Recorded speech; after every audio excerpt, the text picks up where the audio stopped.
So welcome, everybody. We'll call the meeting to order. It's 6:31 p.m. First order of business is present to speak.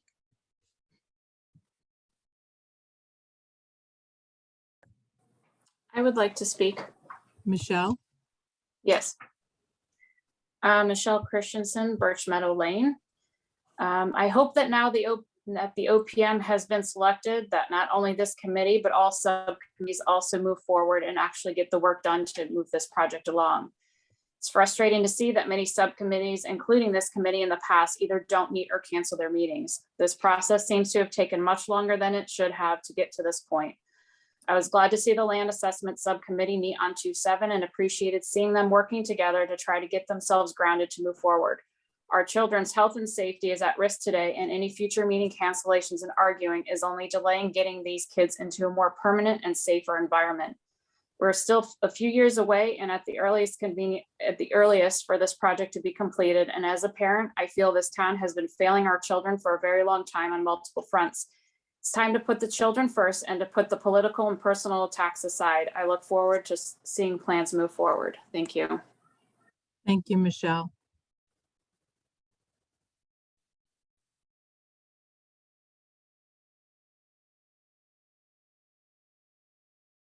I don't see any hands up, but is there anyone else that would like to speak?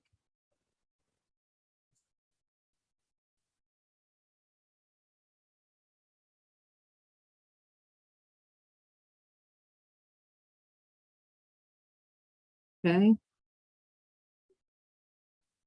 There is another opportunity at the end of the meeting if you would like to wait. With that, we'll move on. Chairperson report. I just wanted to give the committee an update that I did reach out to Alice Casals, and she did send me a correspondence back thanking me for reaching out. And again, I offered to give her an update of where we're at with the project, and she said that she'll be calling me.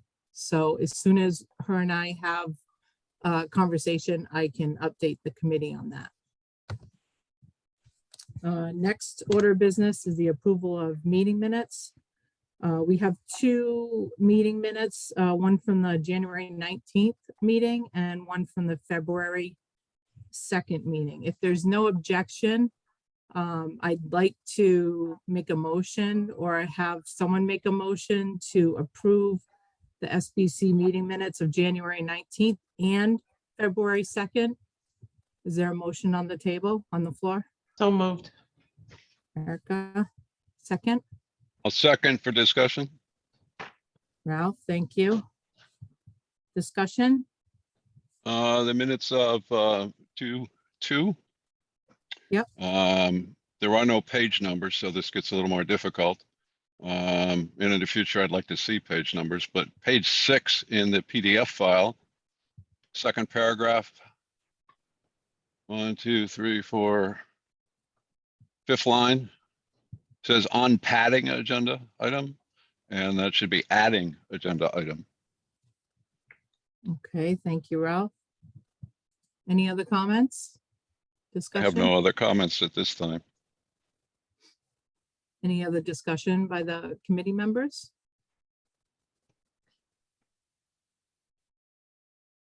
Okay, let's take a vote. We'll do an initial vote to see if we're all in agreement. If not, we'll do a roll call vote. So all in favor of approving the SBC meeting minutes of January 19th, 2022 and SBC meeting minutes of February 2nd, 2022, all in favor, say aye. Aye. Aye. Aye. Any nays? Any abstentions? Okay, motion carries. Thank you.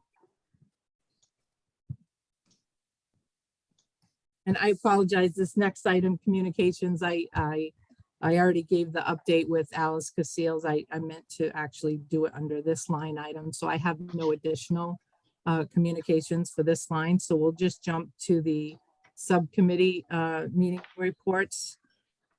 So we've got 3 subcommittees currently: communications, land assessment, and finance. So if you're on any of those committees, if you could just give us an update, Communications Committee, Subcommittee? No news. Do you guys have a date of when you'll be meeting again? No. No. Land Assessment Committee? I don't know, Mike, are you on the phone? I don't think Mike is here. He did send me an email, so just bear with me for a second.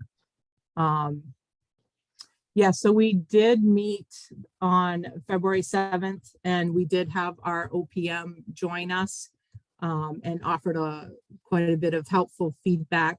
In fact, the matrix that we had created in the subcommittee, we started to make some edits on that with the current town-owned properties. Just looking at different options on that with the with what we know about the town-owned properties. And Scott had suggested some different strategies of how we can go about looking at the land, but we have to provide him some information for that. So that's something we're going to be doing. I'm just reading what else he wrote to me. I think that's it. Yeah, so we just have to get our OPM some information about the town-owned properties. And our next meeting for the subcommittee meeting is scheduled for February 28th at 4 o'clock. And an agenda will be posted before that. Go ahead, Erica. So I know you all had a meeting recently. I don't see any minutes from that posted. So I guess I would just maybe a friendly reminder Okay, to Mike, I think is the Yeah. chair, because then I'll we'll need to follow up approve with those. I'll follow up with him. Thank you. Thanks.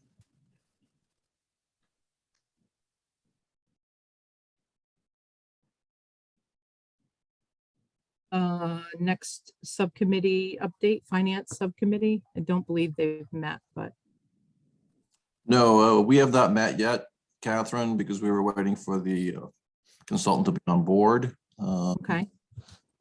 I think we can schedule a subcommittee meeting and construct ourselves into a committee and get a chair. Peter, I have the Okay. same feelings now that we have an OPM on board. I think it's time we start to meet. That's the one thing we said we were waiting for. I agree. So if, Uh, Peter, if you're okay, I'll circulate some dates. And then once that committee meets, we'll have to choose a chair. But I don't mind That's all. taking the lead the first meeting. That sounds great, Erica. Thank you. Thank you. You all. So next item is old business. Couple meetings back, we had a enrollment projection report that was sent to the committee, and it was presented to the entire committee. Some of you may have been on that and had a chance to listen to Mr. Peter Prouda. I believe this was an item that was added to the agenda by one of our committee members. So I guess if, Peter, I think this was requested by you. So did you want to have a discussion about this or? Well, I you was have just a curious. question? I myself am curious about everyone's reactions to the report now that we all had time to digest it. And I guess I would start off that discussion if we could do that now. Yep. It's relatively clear to me that no project that we pursue is going to be based on increased enrollment, which is traditionally, when I was on the 1990 committee, our enrollment was increasing and projected to increase more. So that's not the case here. So I just want to understand that as we go forward and we evaluate our different potential paths for this project, that we understand that we have relatively flat enrollment now, a small increase projected when the COVID students return that Phil's projecting for next year, but essentially flat projecting out and possibly declining. What surprised me even more was some of the data that he didn't include in his analysis, but he kind of footnotes in his report on Willington having the highest out-migration of any town in Connecticut. That I was trying to understand that, wondering why that would be. And then other data like 2 housing starts in the last 5 years. Demographically, although it's not in his projections, that does not seem to support the traditional for a school project, which is normally increased enrollment or anticipating a need for more space. So I'm just curious to know what everyone else's reactions are. And I'm wondering with the Board of Ed members on our committee, if this is something they looked at as well in the earlier stages of this project. Thank you, Peter. Erica? Can I comment? So Peter, I too was surprised to see the flat enrollment, but it goes to the project the discussion of a project that was started many years ago, which was what to do with our increasing costs and our declining enrollment. So traditionally, yes, you think of a project because we have an increase in students, but we're trying to mitigate lower numbers of students and increasing cost. The number of the decrease in our population, I think is what you're talking about in his footnote. We don't have an explanation for that. There has certainly been some conjecture amongst myself and talking with some folks in and around our district as to whether or not COVID and the timing of the census accounted for that number. So at the time the census was done, Yukon closed down and everyone went home. So all of our students and people who lived in those apartments, those transient population that would typically be counted on April 1st, were not in Willington because we're not seeing that in other things that we're doing. We're not seeing new building, but that's been going for a little bit, but we're not seeing that decrease in population that's certainly projected in those numbers or reflected in those numbers. Those apartments are now full and they're full of students. So I can't help but wonder, I don't have a crystal ball to go back and see if COVID-19 had not have happened, if our numbers would have stayed close to the same. But again, it's just conjecture as to whether or not that massive decrease in population accounts for those apartment dwellers. Thank you, Erica. Anne? We received his work around the same time that this committee did. So we have not taken a deep dive into it. I expect that we will do that as soon as we start to talk about the Board of Ed portion of this work.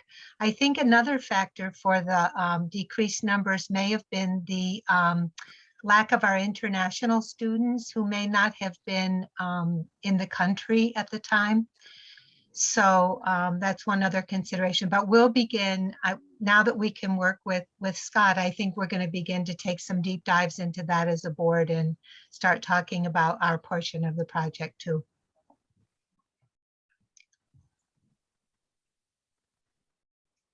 Anyone else on the committee? Bill?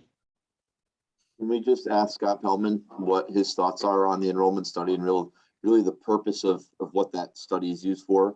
Iowa CGR. Yeah, excuse me. Thank you, Phil. Yeah, the study goes back to some things that happened a number of years ago.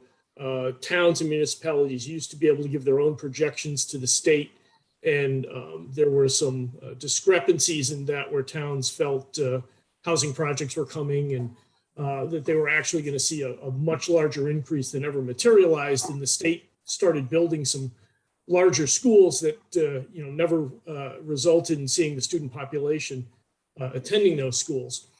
So now they do require that a certified demographer such as Peter Prouda, there are a few other resources that do regular enrollment studies, and that enrollment study in essence is the guide or defines the number of students that the Office of School Construction Grants and Review uses to determine how big of a building or what is your need.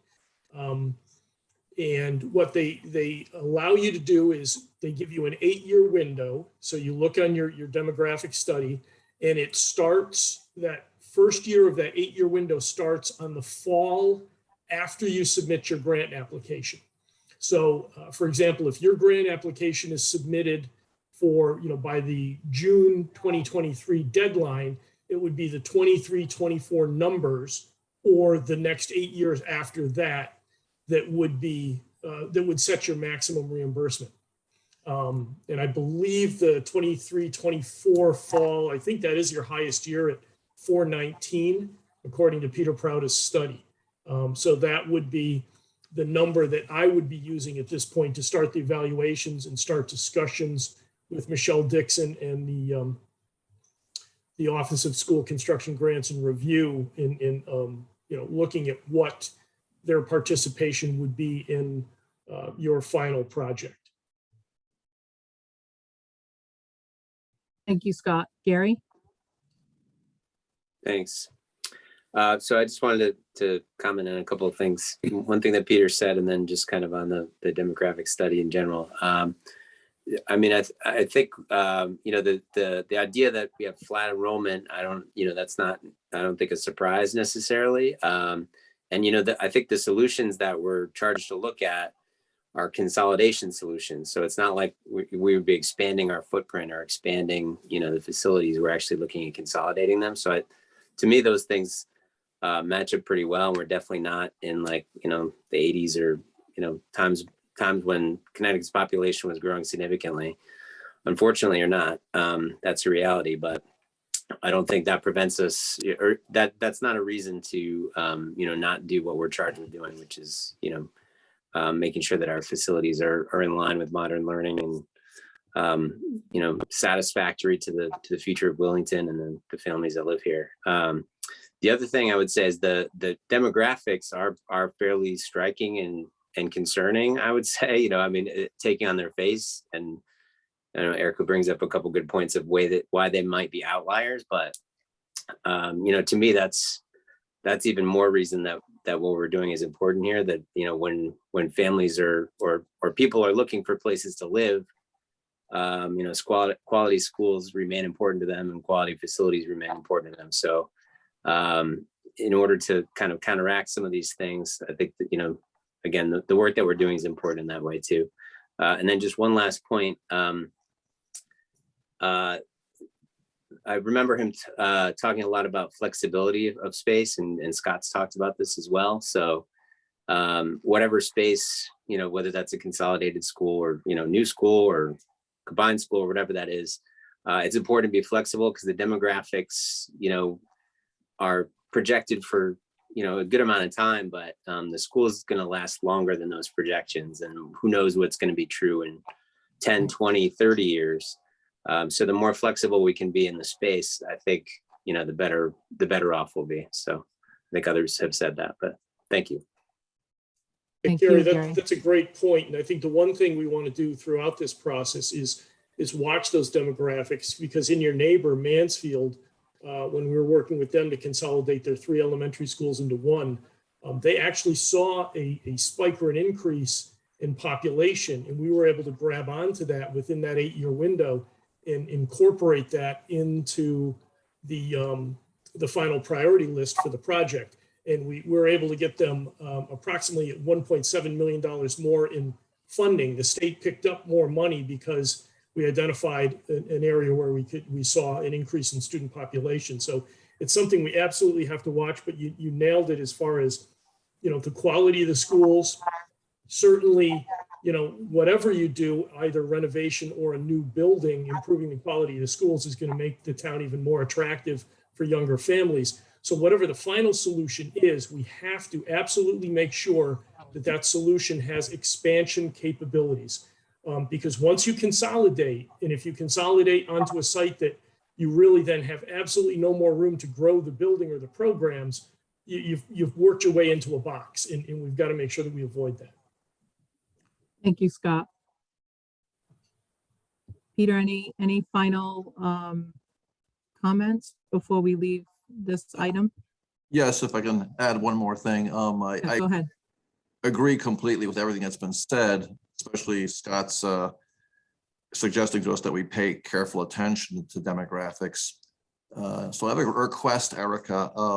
When I was on the Board of Finance, I frequently accessed via the town password the CCM website, because they always had really good demographics available on all the towns. I was only interested in Willington, but is there a way we can all do that so we can jump on there and see what they have that we can look at for Willington, what they're showing now, what they're projecting, and that kind of data? Does that still happen? Are we members? I don't even know. We are still members. Individually, we have passwords. Let me see how I can get access to any information that's not just generally available on the website, Peter. And I'll work on that and get that to you all. Thanks. Because what I used to do is I'd request information and they tailor it to what I was asking. Yeah. So at any I time, had we to have the can, password. you what? I had to have the password. Yeah. So, if there's information that this board wants to know, they certainly will go out there and gather information from us. That is something they have available to us. They, will survey communities, but if you're looking for demographics specifically to Willington, is that what you're asking about? Yeah, that's right. Like when I was on the Board of Finance, I was looking at, per capita income and all sorts of, interesting data about our town, our taxpayers. And I think that would be useful for us here too. So if we can get that available, that'd be great. Thank you. Thank you both. So I guess this concludes the discussion. I don't know if we have to take a vote to end the discussion on this, Erica. I think it would, there's no action. So in my opinion, it would, unless anyone else has discussion, you would move forward to the next item. Peter, are you okay with that? I'm happy with that. Thank you, Catherine. Okay, thank you. So we'll jump into new business. I just wanted to see if there was anybody on the committee that had a request for new business that's currently not on here. Now would be the time to bring it up, and we'll take a vote for the committee members and we'll add it to the agenda. If not, I can jump onto discussing the school project options.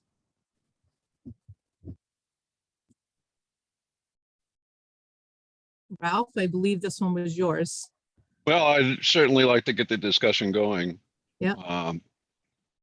I pondered this whole thing, all of the issues for some time now.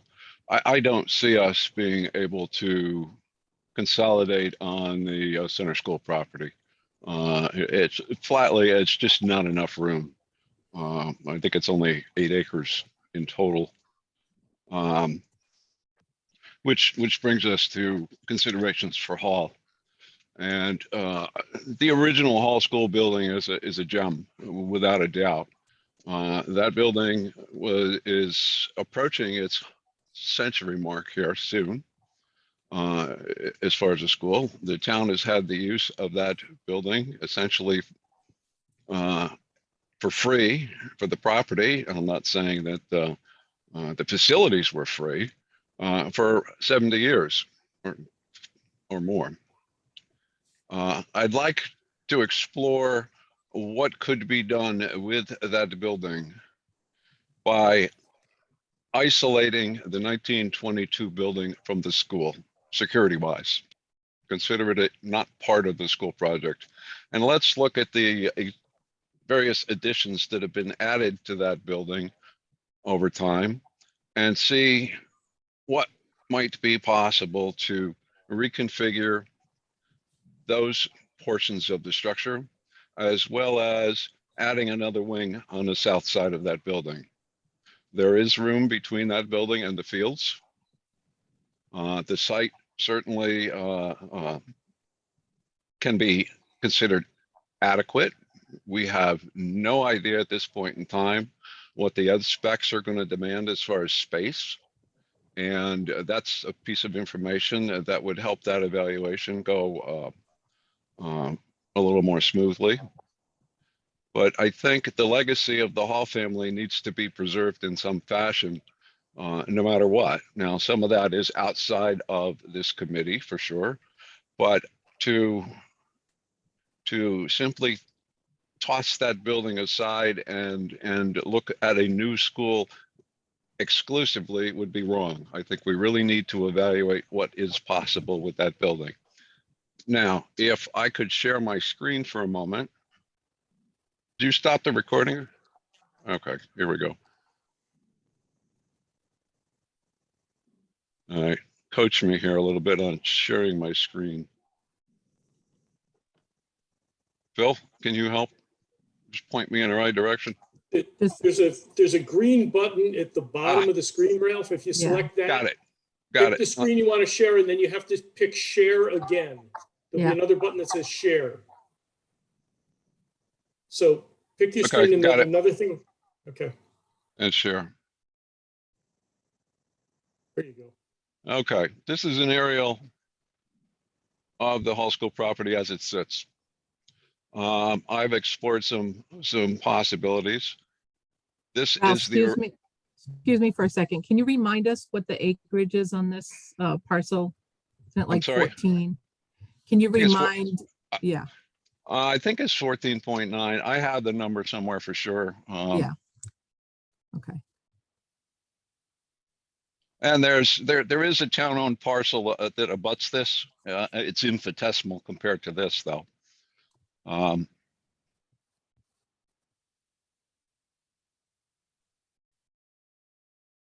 Okay, let me. And can I ask you a So- question about the 1922 building? You were saying as an idea to keep that separate from security, like as its own independent building. Would it still be used as part of the school in your scenario here? I think and Scott may be able to help out on this. I think it's maybe possible to use it as administrative offices for the school. Offices that do not require contact directly with the students. And it could also serve other town functions. We had a beautiful auditorium in this building that has been essentially repurposed as a library. There were 4 classrooms on the main level originally. They've been modified, of course, over time as we've added to this building. I believe this was the very first addition on the south end. And then subsequent to that, I believe this wing went on, and then the gym in the back, along with space over here. I think that's mostly music now. And this started off as shop space here shortly after the addition was put into use. But we could add a wing here at the same level, same bottom floor level, same as the gym. That helps us with the lower grades because we want to keep them away from stairs, apparently. I mean, this is just a concept at this point. The configuration of an addition is certainly flexible at this point. Again, we don't know the spatial needs. As far as the footprint, I don't think we're married to a single level school. We currently have 2 floors. There's no reason we couldn't continue with that concept. We could even consider going to 3 if it made for a better footprint and a better plan. Buses would continue through this rear parking. We could construct an entry court over this sidewalk. Create a courtyard in here. And there's other details that an architect's eye could certainly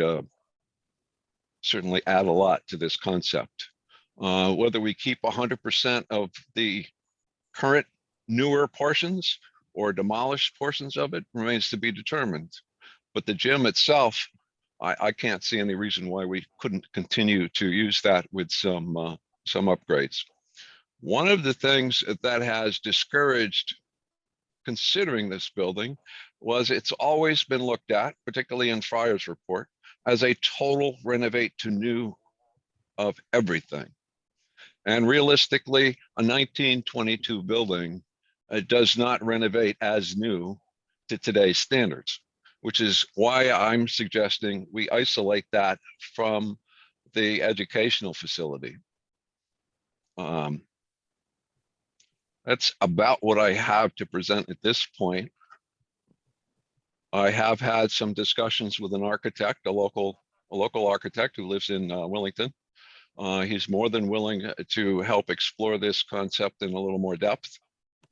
But I'm certainly would think that this committee needs to carefully consider this possibility. And I would really like to get us to a point where we have some ed specs and spatial needs defined, because that's going to make exploring this a lot easier. And I'm open for any questions, comments that anyone might have. And I will, I can leave this up if you want, or I can shut it down and we can go full screen. Ralph, if I can just ask a couple questions. Sure. I'm curious about the thought process of isolating that 1922 portion from the rest of the school, and what benefit would that serve? Is that allowing the rest of the renovation to go up multiple stories, or I'm just trying to wrap my head around what benefit would it be to separate that from the other wings? It cuts out 2 floors of area that would be connected with the school project. A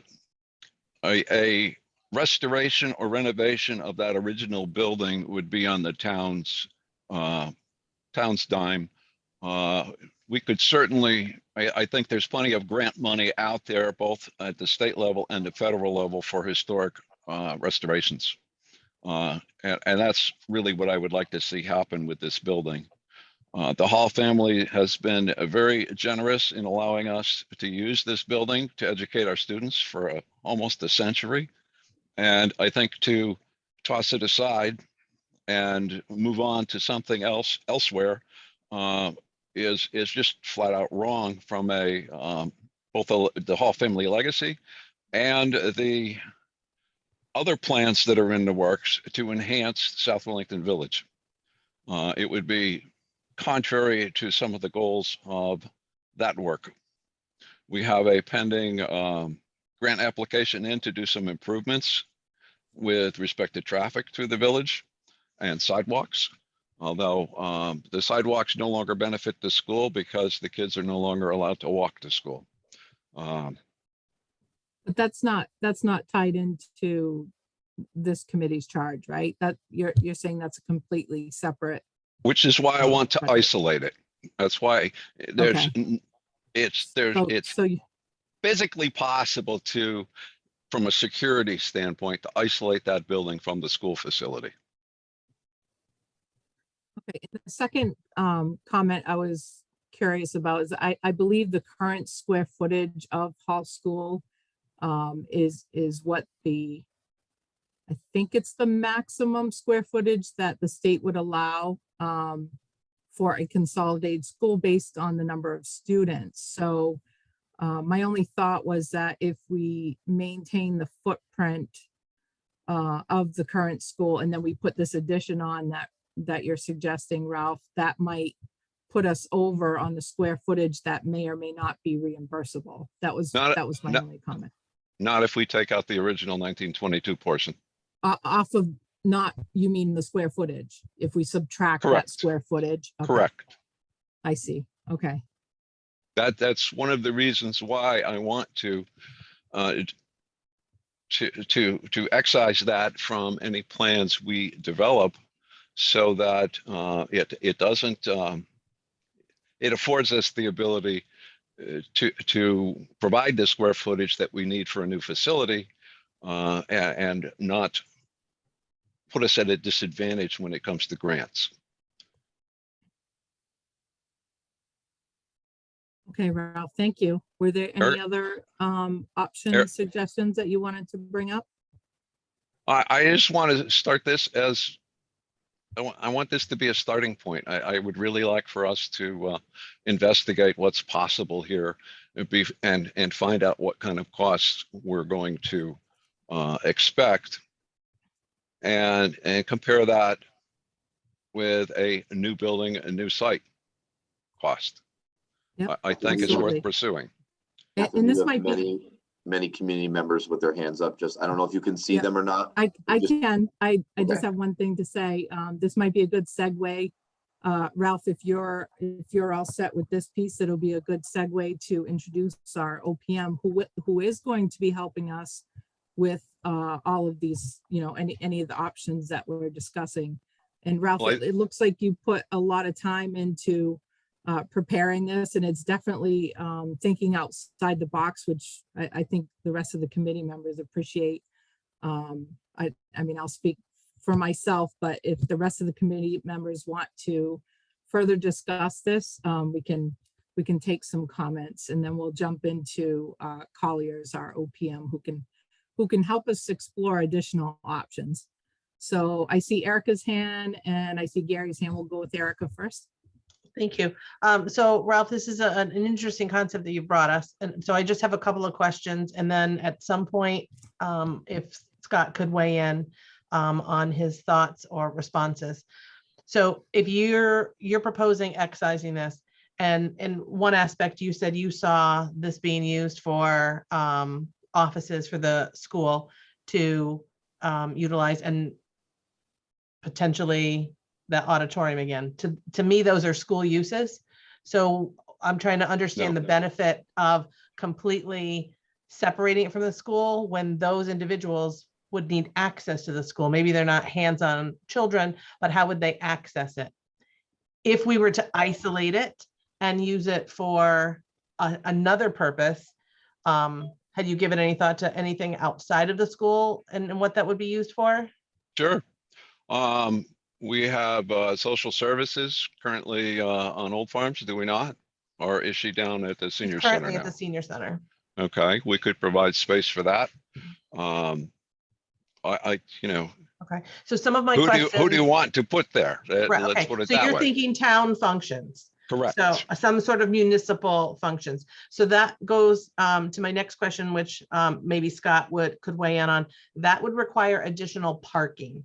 If we aren't able to expand our footprint here, and I don't know that we aren't, but if we weren't able to expand the footprint, the property that we have, how would additional parking for a now consolidated school and a separate municipal facility fit in? I would think we would need some additional parking for that, and trying to figure out how we can make that all work. I'm not saying it can't, I'm just trying to wrap my head around Okay. that piece. And I can respond to that. I've considered that aspect as well.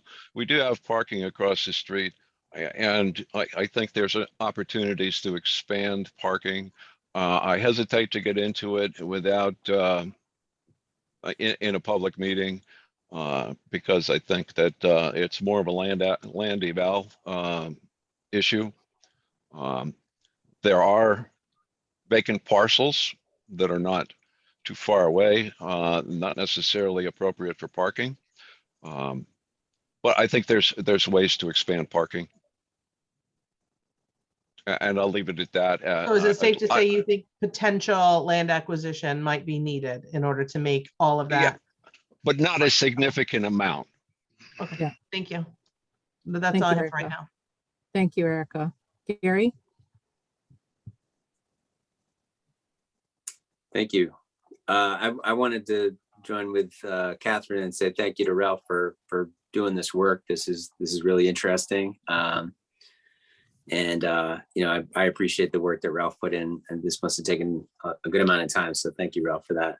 And I agree. I think it should be considered, certainly, with all of our options. And I think that, along with other sites that may be available or other sites that we're looking at, obviously the Hall School property provides some some unique benefits in that, we already own it. There's already building there, things like that. There are also some challenges, however, that people have mentioned here. So I look forward to looking through those things. I look forward to Scott and his team kind of laying out the details here of what the dimensions and what all the needs of each side are associated with the needs of the schools. And one thing I would say is that, I think that we first need to look at the needs of the students and the needs of the school, and look at those first, and conceptualize a school that would meet those needs, and then look at what sites would make sense and what the challenges and opportunities of each site are. So like I said, that I'm sure there'll be unique ones on this site, but really I think that should be the priority.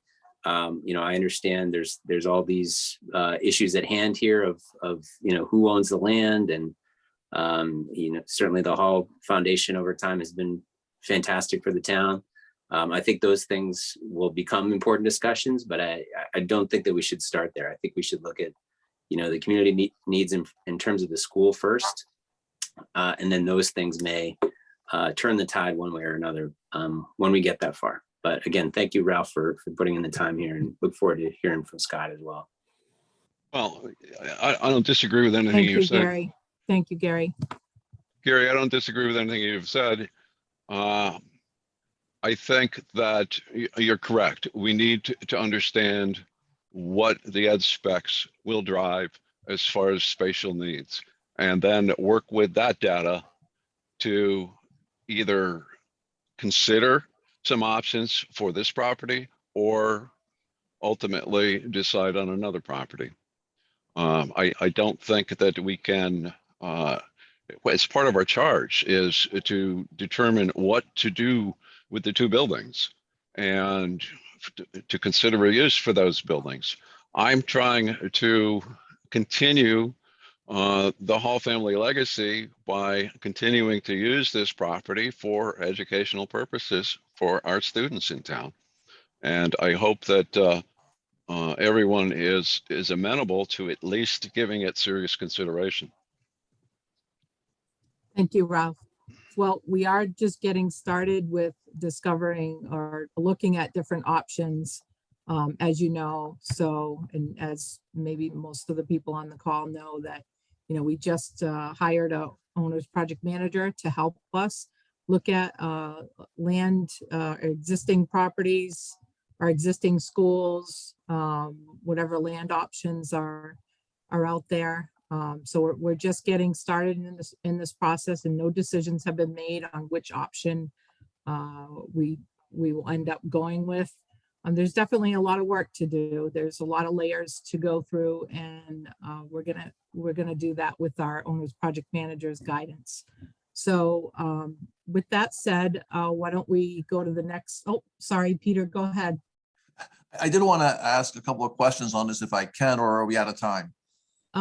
Nope, go ahead. We'll do you, and then we'll get started with Scott. Thank you, Catherine. I just wanted to ask, because I certainly agree this should be a potential option for us. Cost, of course, will be a major factor, and we'll see what that is. But I'm looking at my notes from when I toured both of these schools, and when I was in the Hall School with Phil and you, Catherine, I remember Phil saying to us, and I don't remember, I see it in my notes, that he commented there was a lot of additional space that the teachers were able to use for meeting rooms and conferences and other activities, space that would be lost in the narrow construct of what the school building people in Hartford allow. So I'm kind of wondering whether, before we cede that space in the 1922 building to the town, if that's a possibility, can we have administrative space in there, conference room space in there, special project space in there for the school, and still utilize that space, but not consider it part of the project? Kind of a question for Scott, I think. So that was one observation. The second, I remember in the outreach sessions I attended by the Board of Ed before the committee was formed, that a lot of townspeople were interested in having a town auditorium. But again, that was something that Mr. Costa said would not be possible. And I saw Mansfield couldn't get one either when they tried to do that. So I'm wondering if this is again a possibility that could be an interesting potential benefit for us. And along the same lines, I recall in our walkthrough, Phil, and then later Costa, when he talked to us, saying that with the new gym per the school formula for reimbursement, we would never get the locker rooms and showers we have now because that's not permissible for a K-8. And we have those now, which is really beneficial, especially when the town has emergencies and we have that kind of space available. So all these things were kind of swimming around in my head, and I'd be curious to see how that fits with a potential option like this. Thanks for listening to me. Thank you, Peter. So why don't we jump into introducing our owner's project manager with Collier, Scott Pellman. And Scott, I'll let you talk. The next agenda item is really to discuss the next steps, the timeline of those next steps in community engagement. But I think the committee would like to hear your thoughts about your initial thoughts on what Ralph has presented to us tonight. Yeah, thank you, Catherine. Yeah, a lot of great points. And, you know, I've just been sitting here going, wow, there's a lot to digest, a lot to take in. But first and foremost, I want to say, you know, Ralph, into the full committee, absolutely, we are absolutely going to be exploring looking at Home Memorial as a renovate option or addition option of maintaining that facility, as well as looking at a new facility. And, you know, we're going to be looking at it from a standpoint of, and with your guidance, what is the best for the community? What is the best for the community from an educational standpoint, from a financial standpoint, and overall sense of the community? What is the best project? We are going to need to put an addition on. We met last Thursday, I believe, with Phil. Catherine was there, and Erica. We started just diving into some of the higher level details, getting ourselves organized. Phil has put together an initial, very, very high level list of spaces, initial spaces, which is kind of the very first step of starting to develop an ed spec, which I'm going to be reviewing and going over with Phil. I provided a few additional sample ed specs as a guide of some middle school, elementary school grade projects. I know he has a few others that we're going to start reviewing and looking at, but you know, absolutely developing that ed spec is going to be critical to evaluating the existing building or looking at, again, how much square footage you're going to need for a new. The way the state formula works is when you've got smaller numbers, they make it very, very hard to reach a school and stay within their space standards. You know, what normally happens then is if you go over, what it does is it just reduces the percentage of reimbursement you get from the state. You know, so if you are going to get 70% and you were so many square feet over, they might reduce your reimbursement rate to 60%. So those are things that we'll be working on as well once we get to that point, evaluating project costs, looking at potential state support and reimbursement, working with, sounds like we'll have a finance subgroup to work with from that standpoint. Phil and I have actually, we've got a walkthrough scheduled for this Friday, starting at noon at Hall School. We're also going to be digging into the archives to try and take a look at specifically, I'm interested in the 1980 editions drawings, which should have a lot of good code and building size information incorporated with it. We've already started discussing, you know, opportunities for recapturing some of the space. You've got a quite large media center at the moment.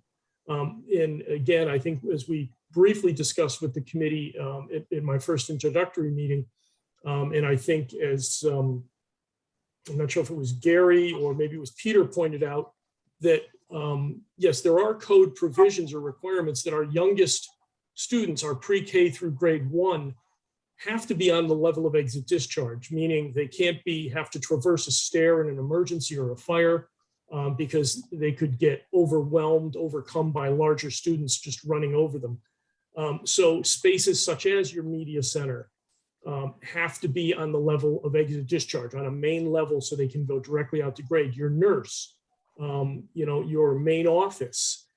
So there are opportunities where we could relocate or design in new spaces to accommodate that code provision, and then look to recapture some of the spaces in the existing building, reorganize them, recapture them. I think if you, and it's an interesting concept, theoretically carved out the existing 1922 building. Interesting thought, and it's something we can look at. I think though the additions then on the site would even be larger. My first quick blush looks at, we're probably going to need somewhere between about 12 to maybe 16 room addition to accommodate the combined pre-K 8. Certainly, I think we want to also explore, more pre-K classrooms in augmenting that program, which may get us some more state dollars. So that's certainly something we're going to be looking at. But we've got to consider all aspects of a renovation. Either way, we would need to go into that existing building. When you put an addition on, when it's a school addition, the state requires that it be sprinklered. And so any work or anything you're going to do through a new addition or tying it into an existing educational facility, the building needs to be sprinklered. That would follow suit with the existing building as well, unless you could create 2-hour freestanding firewalls that completely separated a potential business use group from a school use group. And now I'm getting into the weeds. But just rest assured that we're going to be looking at that and trying to determine the best use, the best way to maximize the site, utilize the existing square footage, and make it fit the program that Phil is starting to develop as far as the ed spec. So we're going to be doing that. I got a communication from Mike McCoo this afternoon. I was waiting for him to get me some information on sites. I think he spoke to Mike D'Amato at the zoning office, and I think Mike is ready to assist me. So I'm going to give Mike a call tomorrow and see if I can set up a meeting with him as well to sit with him and start looking at available town-owned properties. And then as discussed with the subcommittee for site selection or site review, we'll start taking a look at those as far as, adjacencies to services, being emergency services, central location, sight lines, proper size of the parcel. I think it was an interesting thought, potentially on an auditorium.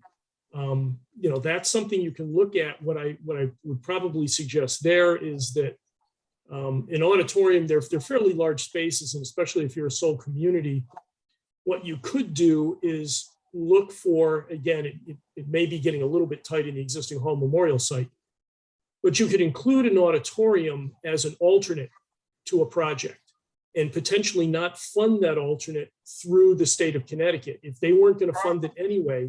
But you could look and program that on, or potentially it would be easier if you had a new site. Design a school that could accommodate an alternate to add an auditorium. That could be an alternate question on your town approval. Does the town want to appropriate an additional X amount of dollars for an auditorium? So certainly I think that's an interesting thought and concept. And I think that's, again, definitely something we can explore. My gut tells me trying to put an auditorium onto the existing hall site with everything else we're going to be trying to fit on there may become a real challenge, but certainly something we'll look at as far as that apples to apples comparison. Thank you, Scott. So as far as the next steps go, it sounds like you've already started the ball rolling with helping the Board of Education getting the ed specs started and work through the process of that. It also sounds like you have scheduled a walkthrough for going through hall and getting familiar with the spaces and what we currently have. Can you speak to the timeline and the community engagement and how you guys plan on engaging the community and what these different options are for us ultimately for a pre-referendum vote. Yep, absolutely. Yeah, I've started to develop a milestone schedule, very specific milestones. Some of the tasks, including my walkthrough this Friday with Phil. I want to get down our committee meetings, the site committee meetings on those.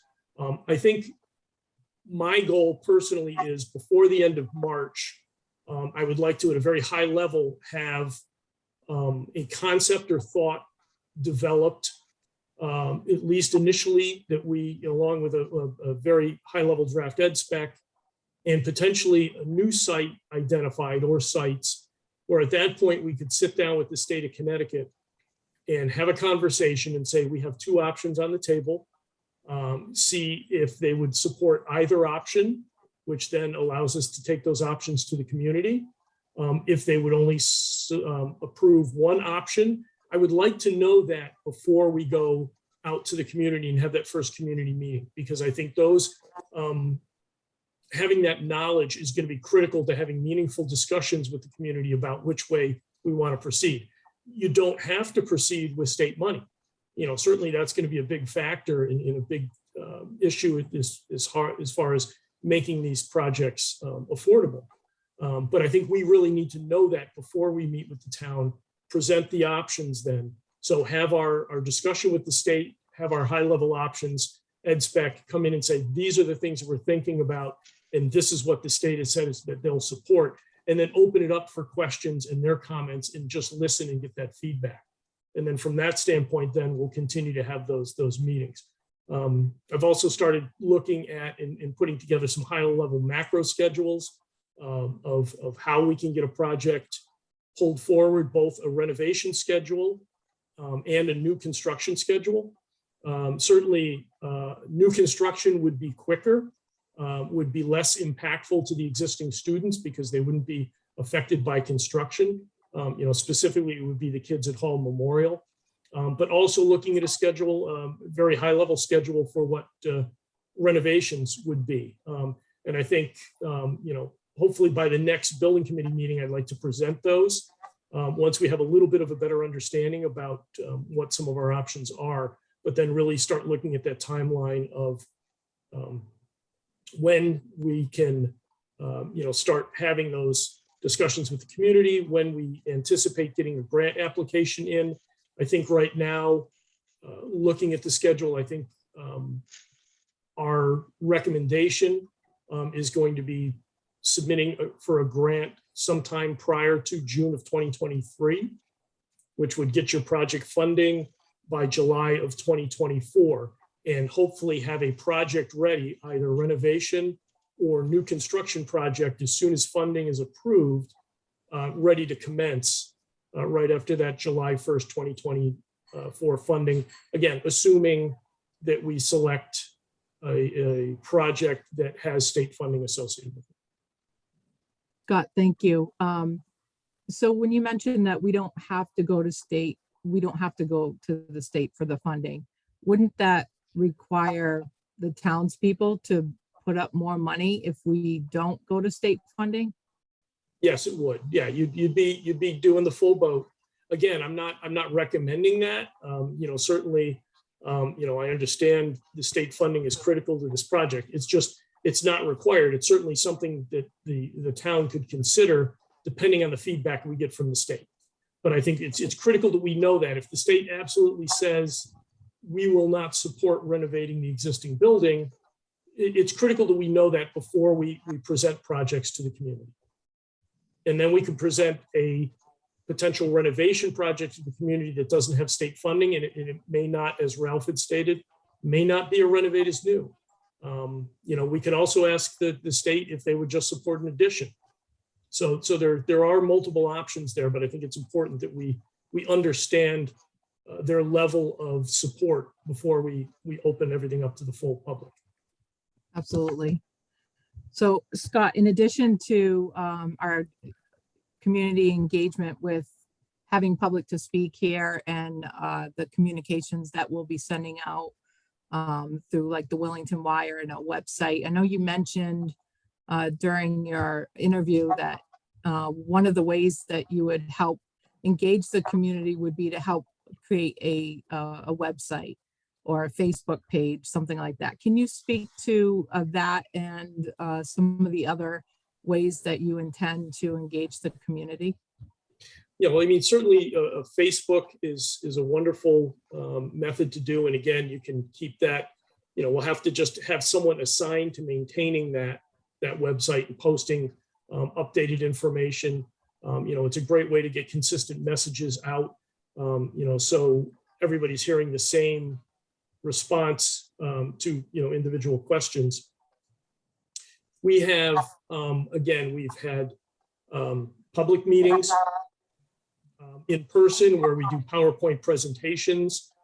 At times we've gone out to senior centers and other locations where you've got large community gatherings. We can and post site plans and option plans with just some basic data, similar to the very high level concept that, Ralph had on the screen earlier, with information sheets, putting those out and available to be picked up at your town hall, at your library, at your community centers. So a lot of different ways to disseminate the information, get the public interested. Certainly at some point, I think you may have done it in the past, but what we always recommend is having an open house at, Hall School, walking the people through and having, us and, the appropriate individuals there that can answer the public's questions, about some of the issues that are faced by that school and, how the project is addressing those, either with a new school or a renovation. Great, thank you. So if there's, I think you covered everything that we had on the agenda. So if we can open it up to the committee members for discussion, we can be open to that. I saw that, Peter, you had your hand up. I did. And I want to ask Scott, if I may, a follow-up question, Catherine, with respect to if we elected not to pursue state funding. I remember you saying that in the interview we had with you, and I was intrigued by it.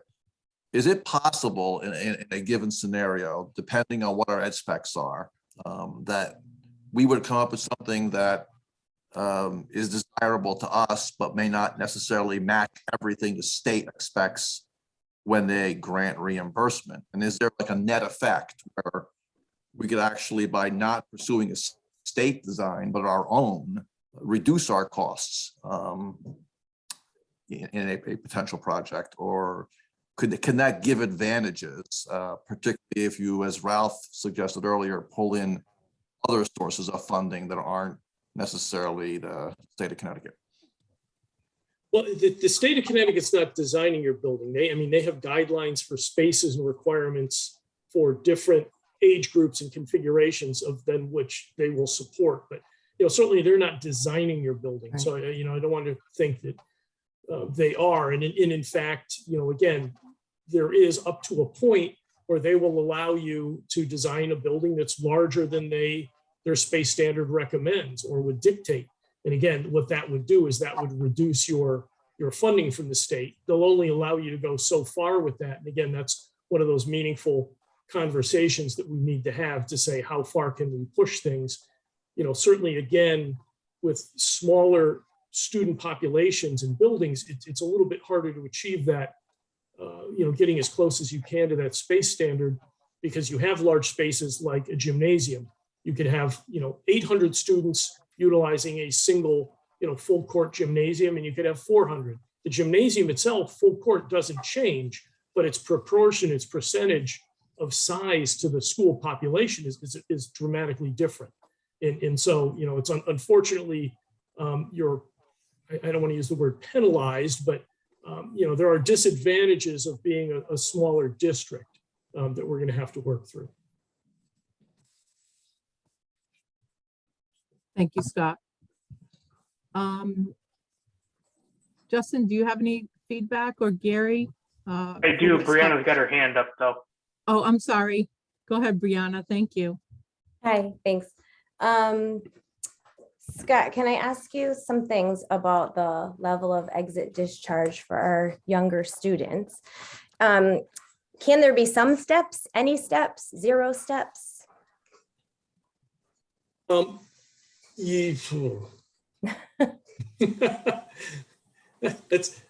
Normally it's always been like exit discharge and not traversing steps. I mean, if it was only a few risers, you'd probably do it by a ramp or configuration. I'm trying to think. As an architect, I've never had that scenario, and I don't believe that would be allowed. Okay, we're from the ground level to the cafeteria. There's already a brief flight of stairs. So for me, thinking about ground level expansion off of the existing Hall Memorial School building, it's not just classrooms that need to be added there. It is all service spaces for everybody pre-K, not just pre-K and 1, but on up. So that includes your cafeteria, your library, music, art, PE, and enrichment spaces, all special education services, including OT, PT, speech, psychologist. The nurse has to be down there. The main office would have to be down there. That's a whole lot of things that we need to find space for in a new ground level construction. And I was thinking a little bit about the gym. When you have a pre-K to 8 school, it is likely schedule wise, you're going to have to probably have 2 classes in that space at a time. So are there like recommendations about how large that space has to be and in order to fit, let's say 40 children, 20 on each side? I mean, you can put in different types of dividers to subdivide the space into 2 teaching areas.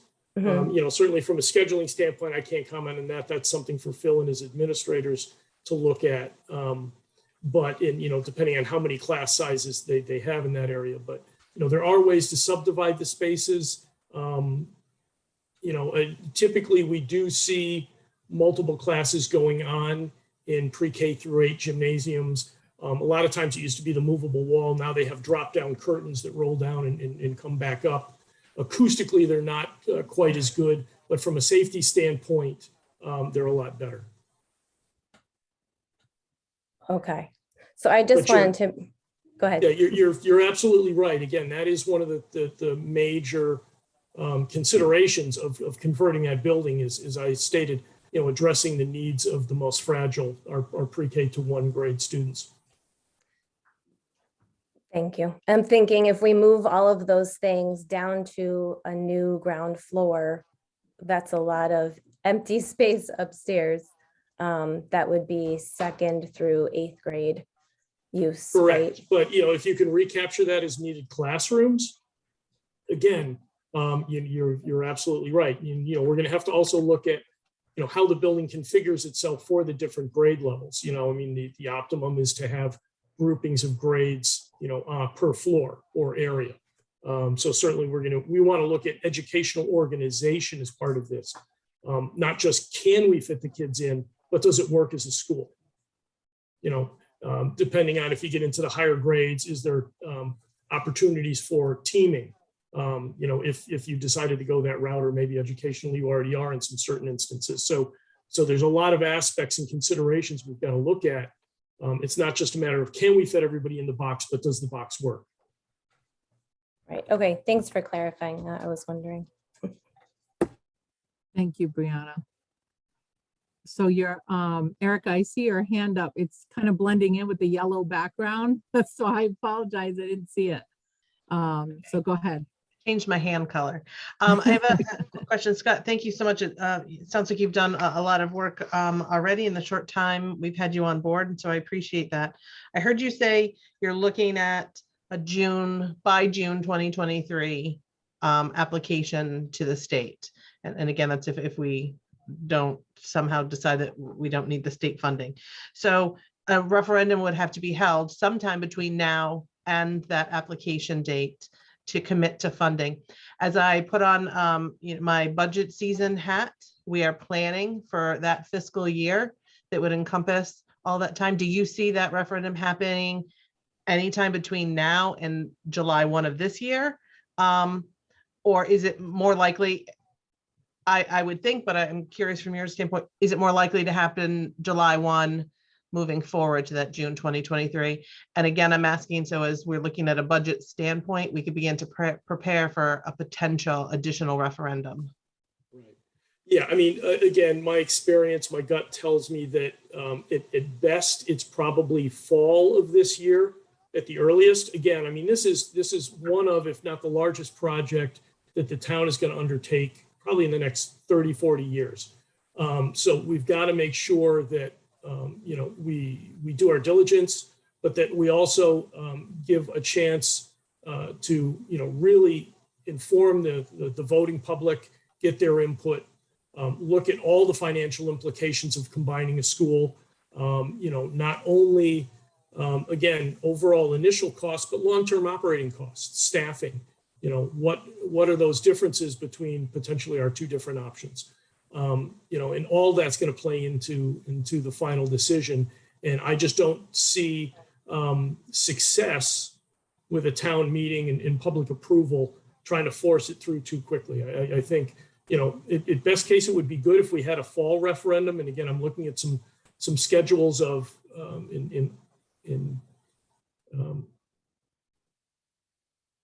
plans, if we did it in the fall, what that would allow us to do as far as getting some design work going early, you know, trying to see what we can do as far as a move-in date. But really, I think the best we're going to do is probably the fall of 2026 at this point for either scenario. Thank you. That's kind of what I was thinking. So what I, you know, feel confident in sharing with those that are planning those budgets is that we should be looking at a potential additional referendum in next fiscal year. So thank you. God, I'm sorry, did you say fall of 2026? Fall of 2026, correct. For what? For Completion of the school, potential school occupancy. Oh, I see.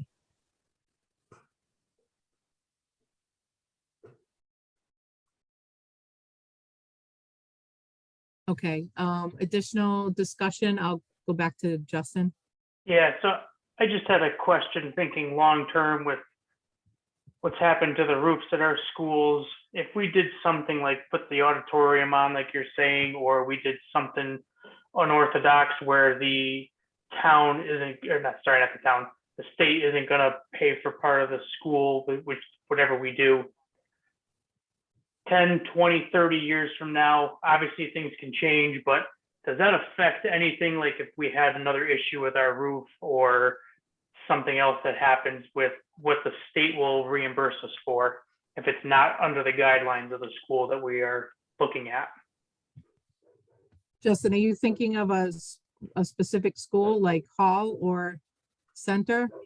I'm thinking if we did an addition to Hall School, or if we put an auditorium on a new school that doesn't fall under the state guidelines for reimbursement, and something happens 20 years from now, the auditorium roof is leaking, and we got to fix the roof.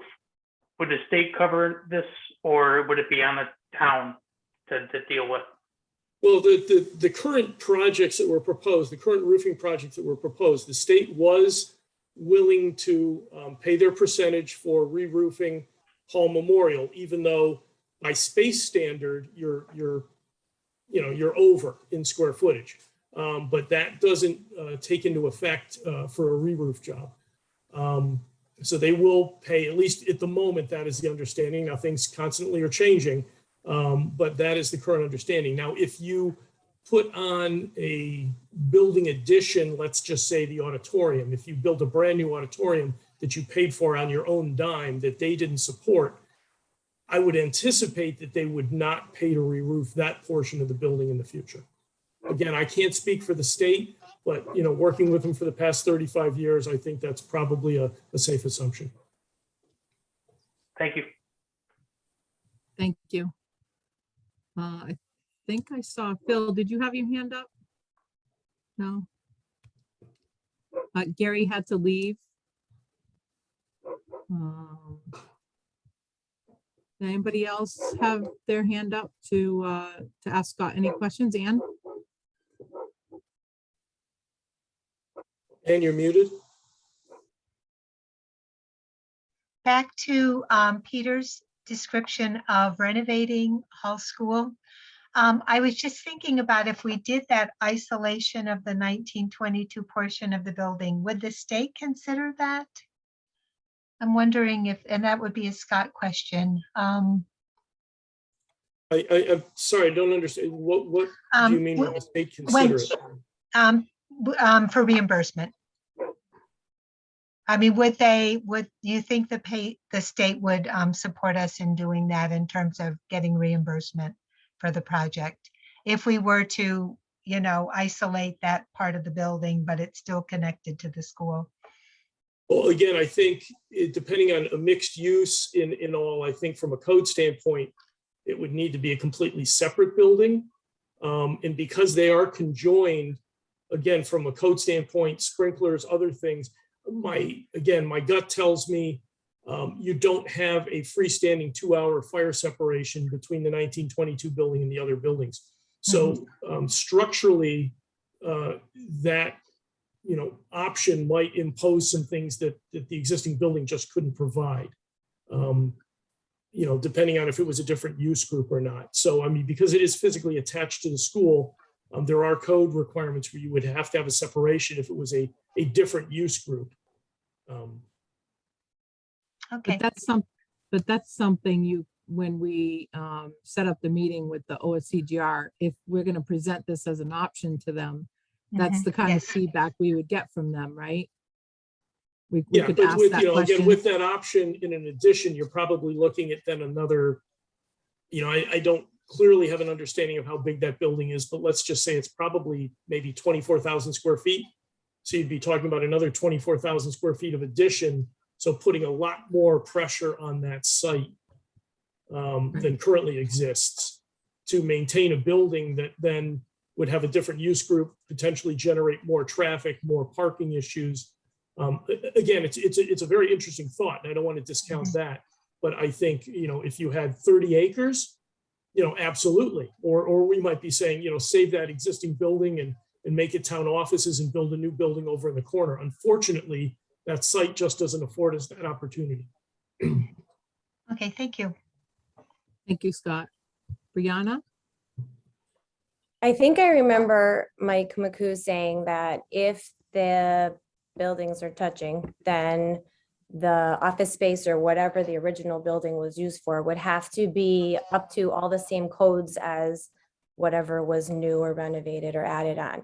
So that means if we had state reimbursement for sprinklers, windows, lights, phone systems, etc., that would all need to be mirrored in the other side. And if that's not part of the project, then the town would be responsible for all that. Is that right?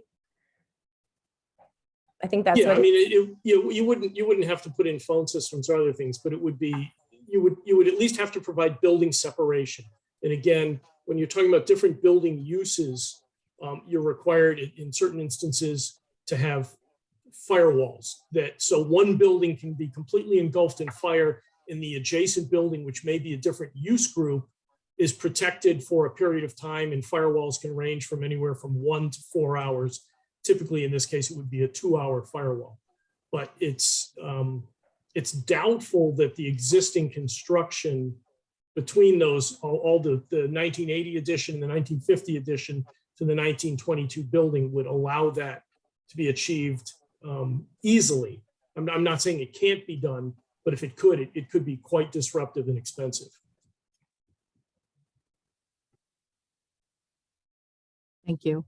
I just had one comment. I thought regarding your comments, Scott, about the addition and about the reimbursement from the state, just from a logistical standpoint, I think that might be one of the bigger challenges of trying to renovate an existing facility is what do you do with the kids while we're renovating, and how does that all play out with limited land, limited parking, limited travel space of dropping the kids off on a construction site. So I think these are all things that we have to look at when we're looking at different options. So I appreciate you coming here tonight and sharing with us the initial steps in your community engagement ideas. And we look forward to continuing the discussion. We will keep this as an agenda item on our future meetings, and we can continue to talk about the next steps and the other options. We can continue to discuss those items in our future meetings. So if we can move on, we'll go to the future business. This was a suggestion from one of the members, actually a couple of the members, to put a line item here for ideas for future agenda items. And I know one item that I would like to find on our next agenda would be an ed specs update. A few months back, I believe I sent correspondence to the Board of Education chair requesting to develop ed specs to support us in our mission. And I believe this process has now started with the superintendent of schools and our OPM colliers, which is luckily Scott is spearheading that. So we'll put that on the agenda for our next meeting. Are there any other agenda items for future discussion, Erica?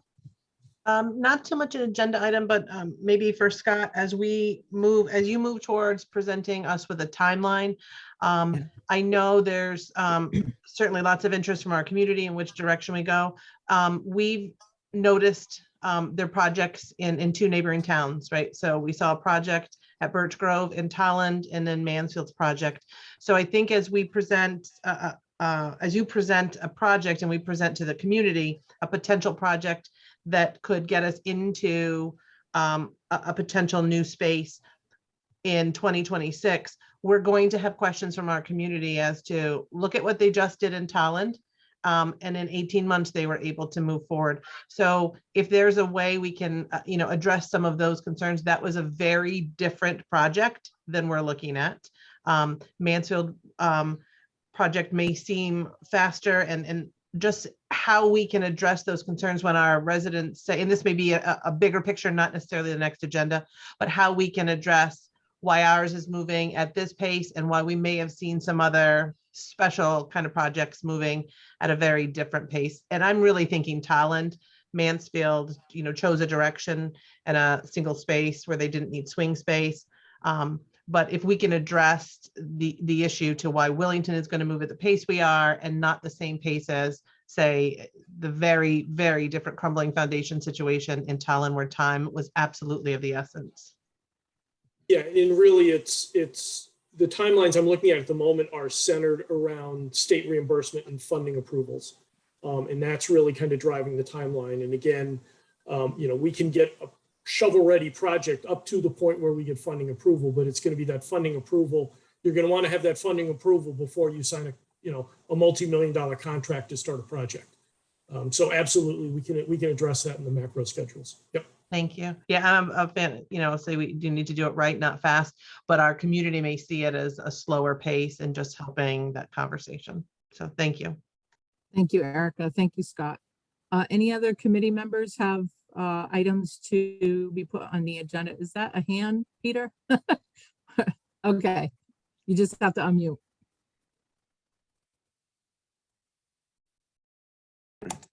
Now I am unmuted. Thank you, Catherine. I want to also dump something else on Scott's plate, if I can, as well as our agenda.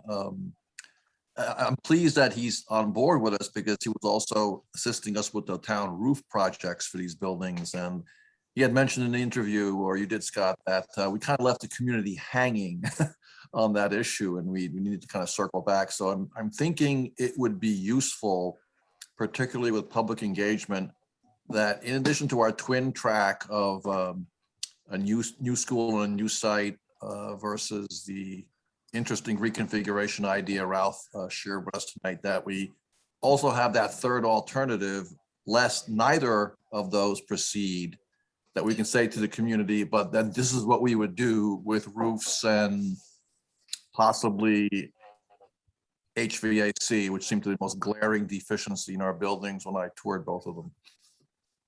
So Peter, are you suggesting like a status quo option? Like if we Yeah. A contingency on what was, so people don't think we're gonna let the roofs leak indefinitely. Right. Charges around a pre-K through 8. I'm not I'm sure sorry, how that, Phil? your charges around a pre-K through 8th grade building, I think if you're gonna identify, you're just identifying as part of the conversation to let people know that if nothing happens, that there's still a cost. But I'm not sure it's would be An part of option. your, yeah, I'm not sure how you'd present that. I'd pass that Yeah. to Scott to figure out.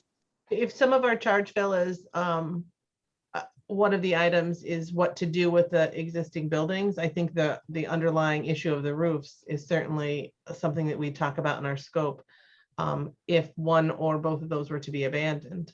Is that what, Have to I take didn't know it. if that was what Peter was getting at. I thought Peter was getting at, we don't do anything and we leave the buildings the way they are and kids where they are. And then we're looking at CIP projects. So just clarification there. Peter, did you want to comment? Well, Just to clear. Well, I just think it's prudent to have that information available, especially when Scott's talking about getting public feedback. A new school, bigger school, or neither, and then we have to proceed with a roof and possibly HVAC project.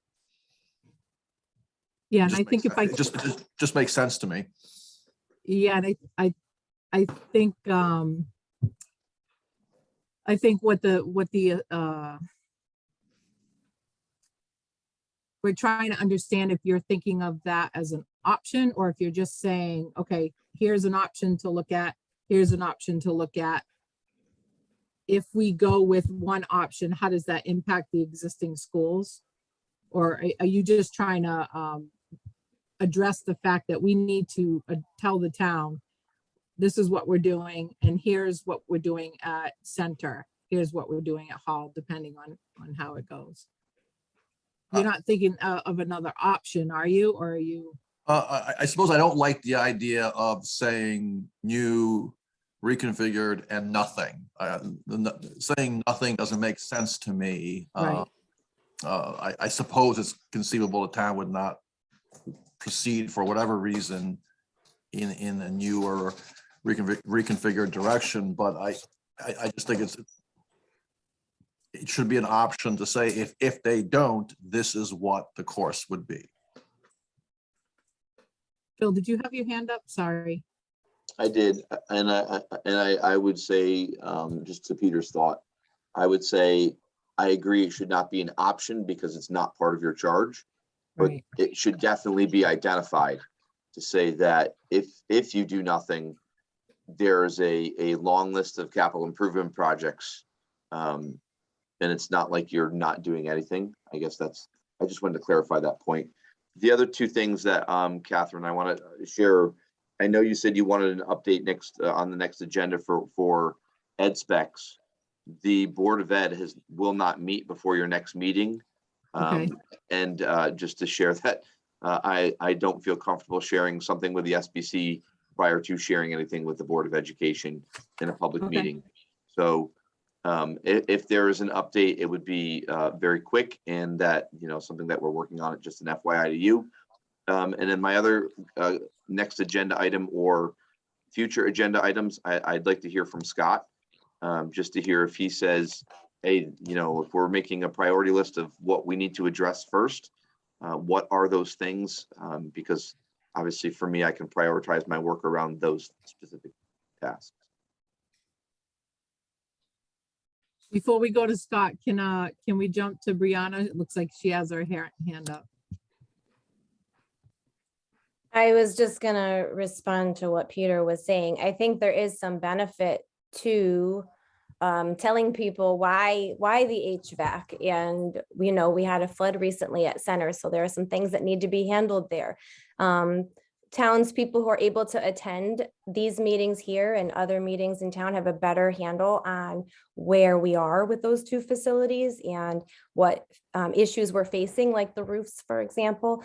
But folks who aren't able to attend or haven't had that background knowledge, it might benefit them to know where we are. So maybe not so much if we do nothing, but here's where we are and here's what we're facing at this particular time. Because those of us who know what we're looking at now and these problems we need to solve like as soon as possible in these buildings, we can take that information and use it to help us as we try to move forward in some way. But folks who don't have that background, it may be, Peter, like you're kind of saying, it would benefit them to know that. So I don't know if that seems valuable to me. Absolutely, Brianna. And maybe it's something, you know, Scott will look to you to get some guidance on how that information gets presented to the public, but you know, it could be an update of existing conditions for Hall School or Center School. That might be a consideration where it's really just an update of where we stand with those two buildings. Right, yeah, and, you know, but I think it needs to be, you know, when we talk about communication, it needs to be presented along with programmatic and functional deficiencies as well. So it's not just a matter of, you know, these are the only issues, because, you know, again, you've identified, you've got, you know, a building that's approaching 100 years old that's still being used as an educational facility. And, you know, there are programmatic issues and other things from teaching, you know, in a modern building, let alone, you know, the human environment, natural light, a lot of things, you know, the classrooms in the bottom of Hall Memorial right now are quite dark and just have very high windows. So there's a lot of things to the human element too that I think if we're presenting those things as far as the functional issues with the buildings, we also need to present the programmatic and human issues with the building as far as the experience that the kids are getting in those buildings compared to their peers in other communities. Great, thank you. Anne? Perhaps we could work this into our Willington Wire article, just mention a little something about some of the issues we've had in the schools and reasons we need to look at a new or reconstituted facility. So Phil, maybe we could do that in our communications. Just suggesting that. It's up to the group. Yeah, to the group too. Okay. Peter? Oh. Go ahead. Thank you, Ann. Thank you, Catherine. Peter, go ahead. I just want to follow up on Brianna's comments. Can we add this to next week's agenda then, Catherine, and revisit all this? Yeah, I just don't know what we should call. We're gonna call it update of existing condition of Center and Hall. Is that sufficient? Yeah, or roofs are easy enough for me. What was it? I was just gonna say roofs. Oh, okay. Scott worked on it before.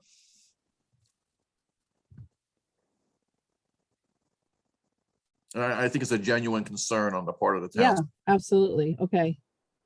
We'll figure out how to reword it and get it on the next agenda. So we're still on that topic. Are there any other items, suggestions for future agenda items? If not, we'll jump into present to speak. So if you are here to speak, just unmute yourself and introduce yourself, and we'd love to hear from you.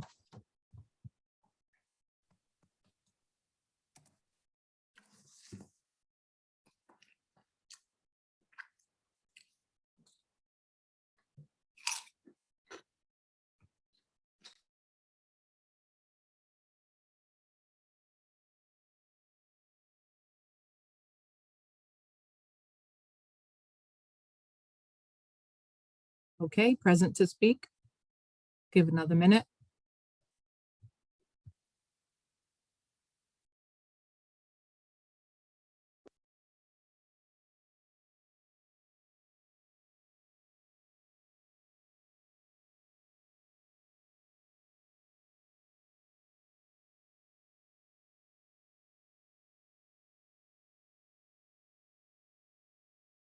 Okay, I'd like to thank Scott with Colliers for joining us tonight and offering your expertise and feedback from all of what was discussed tonight. And we look forward to having you attend our future meetings. I'd also like to thank Ralph for bringing forward his his idea for an option for discussion. I think it's a great start for us to get going on what we have in front of us and how to get some traction. So thank you. Thank you both for being here. I'd like to make a motion to adjourn the meeting. It's 8:06 p.m. All in favor, say aye. I'll second. Second, sorry. Okay. Okay, second, all in favor, say aye. Aye. Aye. Aye. Any nays, abstentions? Everybody have a good night. Our next meeting is March 2nd, I think I put on, yeah, March 2nd.